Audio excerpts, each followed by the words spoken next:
Bonjour les secondes, alors on se trouve aujourd'hui pour traiter du 90 et du 92, qui sont des exercices sur les probabilités. Et c'est les deux derniers, hein, donc ça devrait être les plus difficiles à proprement parler, mais on va bien voir, parce que je suis là que 2 étoiles, donc on verra bien. On interroge au hasard 200 personnes à la sortie d'une salle de cinéma à propos du roman, dont le film qu'ils ont vu est une adaptation. 95 personnes avaient lu le roman avant de venir voir le film et 140 ont aimé le film. De plus, parmi les personnes qui ont lu le roman, 55 ont apprécié l'adaptation. Donc là, on voit bien qu'il y a deux choses, hein. Il y a ceux qui ont aimé le film, ceux qui ont lu le roman. Et il y a donc deux événements qui sont F, la personne a aimé le film, R, la personne a lu le roman. Et donc, on propose de compléter le diagramme suivant. Donc ça, c'est le 90. Alors, ça, c'est les grands classiques, hein. Donc en effet, il y a un nombre de personnes ici qu'on appelle donc oméga. C'est l'ensemble des personnes totales qu'on va interroger. Et ceux-là, ils sont 200, hein. C'est écrit là, hein. Ceux-là, ils sont 200. Donc ça veut dire qu'ici, il y a 200 personnes. Parmi ces 200 personnes, il y en a 140 qui ont aimé le film. Si on regarde bien ici, ceux qui ont aimé le film, ils sont 140. Voilà. Et 95 ont lu le roman. Et lu le roman, je crois que c'est R. Hein. Ici, il y en a donc, combien j'ai dit, 95 qui ont lu le roman. Ils sont 95 à avoir lu le roman. Donc là, ils ont aimé le film, tout cela, ils ont aimé le film, tout cela, ils ont lu le roman, et au milieu des deux, il y a ceux qui ont lu le roman et qui ont aimé le film en même temps. Et ceux-là, ils sont combien? Bah, ils sont 55. Donc si parmi les 95 qui ont lu le roman, il y en a 55 qui ont apprécié le film, il n'y en a que 40 qui n'ont pas apprécié le film et qui ont lu le roman. Et de la même manière, pourquoi? Parce que 55 et 40, ça fait 95. Maintenant, de la même manière ici, il y en a 140 qui ont aimé le film, et parmi ces 140 qui ont aimé le film, il y en a 55 qui ont lu le roman. Combien il y en a qui n'ont pas lu le roman et qui ont aimé le film? Eh bien, il faut faire 140 moins 55. 140 moins 55, ça fait 100 moins 15, et 100 moins 15, ça fait 85. Vérification, 5 et 5, 10. Je retiens 1, 5 et 1, 6, 6 et 8, 14. On est bon. Maintenant, combien il y a de personnes qui ont ni lu le roman, ni apprécié le film? Grosso modo, combien il y en a ici? Combien il y a des gris qui, eux, pas lu le film, hein, j'ai pas aimé le roman, hein, ils disent n'importe quoi, un peu comme votre prof de maths actuellement, mais c'est pas bien grave, on va faire quand même le petit calcul. Là, ils sont 140, si ici ils sont 140, et ici ils sont 40, avec 85 et 55 et 40, ça fait 180, donc il y a 20 aigris qui n'ont pas aimé le film et qui n'ont pas lu le roman. Donc ces 20 aigris, on les met autour là. Voilà, très bien. Alors, reproduire et compléter, c'est fait, hein. On a notre petite chose, hein. 55 ici, 85, 40. Et on y va pour la suite. Quelle est la probabilité qu'une personne n'ait pas aimé le film et n'ait pas lu le livre? C'est nos fameux aigris là. Il n'a pas aimé le film, hein, il n'a pas aimé le film. Ah, j'ai pas lu le livre aussi. Donc je suis plutôt ici.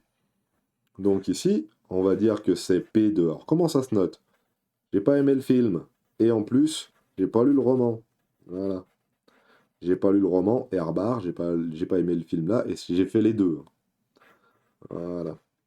Je suis un aigri.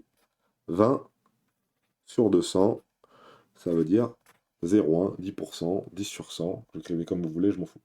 Définir par une phrase le R et F bar. Alors, R et F bar, ça veut dire j'ai lu le roman,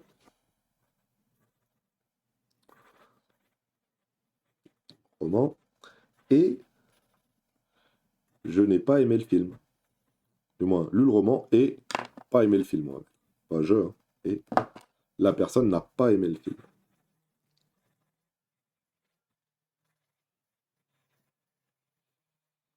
Voilà.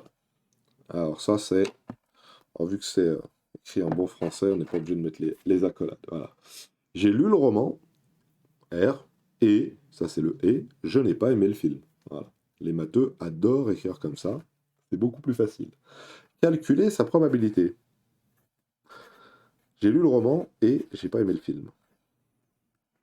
J'ai lu le roman, donc j'appartiens à ce cercle-là, et j'ai pas aimé le film. Et je n'appartiens pas à ce cercle-là. Donc il ne me reste que Ça là. J'ai lu le roman et je n'ai pas aimé le film, je suis ici. On est d'accord? Donc ça nous fait 40 sur 200. Et 40 sur 200, ça fait 20%. Ça fait 0,2. Oui, divise par 2, 20 divisé par 100, ça fait 0,2. Voilà. Et pour le 4, définir par une phrase le, le R bar et F. Ah, c'est ceux qui ont pas lu le roman. Pas lu le roman. Et, et, hein, et qui ont aimé le film. Ah, ils n'ont pas lu le roman et ils ont aimé le film. Alors que lesquels c'est donc? Ils ont pas lu le roman et ils ont aimé le film. Donc, ils n'appartiennent pas à ce cercle-là. Excusez-moi. Ils n'ont pas lu le roman, donc ils n'appartiennent pas à ce cercle-là. Par contre, ils appartiennent au cercle F, là, ici, là. Donc, c'est les 85 qui sont là. Donc, ça fait donc 85 sur 200.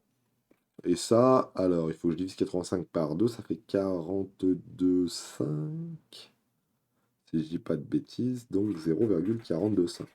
Alors, je ne peux pas me tromper, parce que j'ai fait un petit calcul de tête, une division par 2. Alors, je suis d'accord que c'est pas si difficile que ça, mais quand même, on va éviter d'écrire une boulette. J'en écris déjà assez toute l'année. Donc voilà, 42,5, on est bon. Voilà pour le 90, que de ma foi, pas si difficile que ça. Voilà. On va passer maintenant au 92, le dernier. Alors le dernier, j'avais mis une petite étoile parce qu'apparemment il était dur. Mais on va se rendre compte que c'est pas si difficile que ça, il faut juste lister tout ça. Combien de nombres à 4 chiffres peut-on écrire uniquement avec des 1 et des 2, les écrire tous? Donc on va déjà commencer à tous les écrire. Et pour ça, on va essayer d'être procédural, ça veut dire les écrire de manière à pas en oublier. Alors pour ça, on va commencer par le premier, qui est 1, 1, 1, 1. Voilà, mon premier nombre à 4 chiffres. Après, on va changer petit à petit un 1 par un 2. Voilà. Et à chaque fois, je vais essayer de remplacer correctement, sans me tromper, tous mes 1 et mes 2. Et vous voyez comment je fais, hein? Je change celui-ci. Quand j'ai fini sur celui-là, je le remets à 1 et c'est le suivant que je mets à 2. Après, je change le chiffre des unités que je passe à 2. Et lorsque j'arrive à 2, je le repasse à 1 et je change celui d'après. Et si le 2, si j'ai un 2, hop, je rechange celui d'après. Grosso modo, je fais étape par étape, de proche en proche, sans essayer de trop me tromper. Donc voilà, 1, 2, 2, 1, 2, alors 2, 1, 1, 2, 2, 2, et puis alors 1, 2, 3, 4, 5, 6, 7, 8. Là, c'est tous ceux qui commencent par un 1, et maintenant je fais exactement le même, mais avec tous ceux qui commencent par un 2. 2, 1, 1, 1, 2, 1, 1, 2. Je réécris exactement les mêmes, hein, sauf que je commence par un 2. 1, 2, 1, 2, 1, 2, 2, 2, 2, 1, 1, 2, 2, 1, 2, 2, 2, 2, 1 et 2, 2, 2, 2. Combien il y en a en tout? Il y en a 16. 1, 2, 3, 4, 5, 6, 7, 8, 9, 10, 11, 12, 13, 14, 15, 16. Et puis voilà. On aurait pu faire aussi un tout petit peu autrement. On aurait pu dire, bah ouais, je vais faire un arbre, mais cette fois-ci à 4 étages. Donc il va avoir 16 petites choses derrière, je m'en doute un peu. Donc je vais mettre 1, 2, 1, 2, 1, 2, 1, 2. Là j'ai fait la moitié. 1, 2, 1, 2, 1, 2, 1, 2. Voilà, donc 2, 4, 6, 8, 10, 12, 14, 16.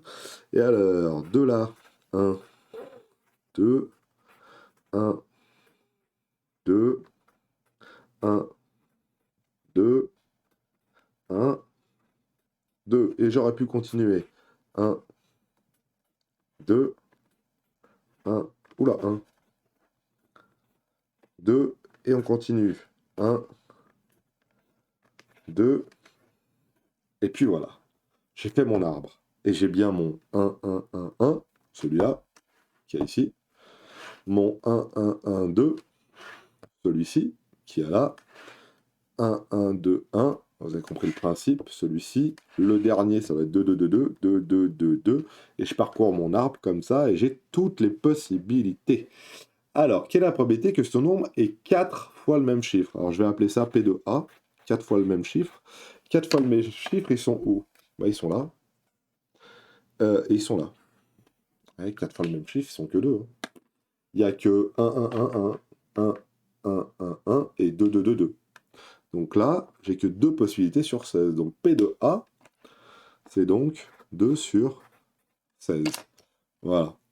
Pas bien dur. Par contre, le suivant l'est un peu plus. Attention. P de B, quelle est la probabilité que ce nombre soit un multiple de 3?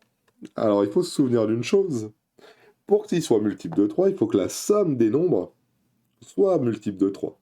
Donc, ça veut dire que il faut qu'à chaque fois, je calcule la somme des nombres, des chiffres, et que je regarde si c'est un multiple de 3 ou pas. Alors, regardez bien. Il y a toujours 16 possibilités, ça ne change pas. Et regardez, on va les écrire en bleu. Là, ça fait 4. Oh là, on n'y voit rien. Voilà. Là, ça fait 4. 1 plus 1 plus 1, ça fait 4. 1 plus 1 plus 2, ça fait 5. Chaque fois qu'il y a un seul 2, ça fait 5. Chaque fois qu'il y a un seul 2, ça fait 5. Un seul 2, ça fait 5. Si j'ai 2 2, 2, 2, 2, 2, 2, 1, 1, ça fait donc 6. Et cela est bon. 1, 2, 2, 2, ça fait 6. C'est bon. 6. Celui-là, c'est bon. Là, je sais pas. 6. On est bon. 6. On est bon. Là, j'ai 2 fois 2. 6, 2 plus 2 plus 1 plus 2, ça fait 6. Là, ça fait je sais pas combien, ça fait je sais pas combien. Maintenant, si j'ai 3 fois 2, 2 plus 2 plus 2, ça fait 6 et un 7. C'est bien, mais c'est pas un multiple de 3. Là, ça fait 7. Là, ça fait 7. Là, ça fait 7. Et si j'ai 4 fois 2, ça fait 8. Donc, parmi tous ces nombres-là, quel est le seul qui... Quels sont les seuls qui sont les multiples de 3? C'est ceux qui sont dont la somme fait 6, dont leur combinaison comporte uniquement 2 2. Et combien il y a de combinaisons avec 2 2 à l'intérieur? Eh bien, il y en a 6. Il y a celle-là, celle-là, celle-là, celle-là, celle-là et celle-là. 6 sur 16. Parmi les 4 possibilités, combien il y a de manières de placer un 2 à l'intérieur? Eh bien, il y en a 6. Voilà. Alors, pour ceux qui vont faire terminal STMG, STMG ou même les autres, hein, d'ailleurs, il y a du dénombrement un peu partout, ce 6-là, on verra qu'il se trouve avec un petit triangle de Pascal. Alors, rapidement, un triangle de Pascal, c'est pour ceux qui veulent aller un tout petit peu plus loin. Les autres, vous pouvez arrêter la vidéo. 3, 4. Alors, j'écris en tout petit parce que tout de suite, ça prend un peu de place. Hein. Donc, on fait un petit tableau avec 1, 2, 3, 4 comme ça. Ici, on met 1, 1, 1. Et puis après, on additionne. 1 plus 1, ça fait 2. 1 plus 2, ça fait 3. 2 plus 1, ça fait 3. Donc là, on reste le 1. 1 plus 0, ça fait 1. Et on continue. 3 plus 3, ça fait donc 6. Et 3 plus 1, ça fait donc 4. 4, 1 et 1. Et si je veux savoir combien de manières de placer deux éléments parmi 4, eh ben, je l'ai là. Placer deux éléments parmi 4, c'est 6. 3 plus 3. Voilà, je vous laisserai regarder, je l'écris en petit, en fin d'une vidéo, histoire de ne pas trop vous brouiller la tête avec ça. Mais vous regarderez assez facilement, on ne s'est pas trompé, ça fait 6 16e. Et bien sûr, ça fait un 8e. Ça, il faudrait que je le fasse, ça fait 3 huitièmes. On peut le calculer, on peut le mettre en décimale, etc. etc. Mais ça, c'est très bon aussi. Voilà, pour toutes ces vidéos sur les probabilités, celui-ci était assez intéressant, assez facile en fait à traiter. Mais il fallait un peu de méthode. Hein. L'arbre nous aidait beaucoup. Sauf que c'était un arbre qui était assez grand, donc il fallait prendre assez de place. Voilà. Alors, généralement, quand on prend des petits carreaux, c'est facile, on met les petits dans les petits carreaux, et puis voilà. Bonne journée à tous!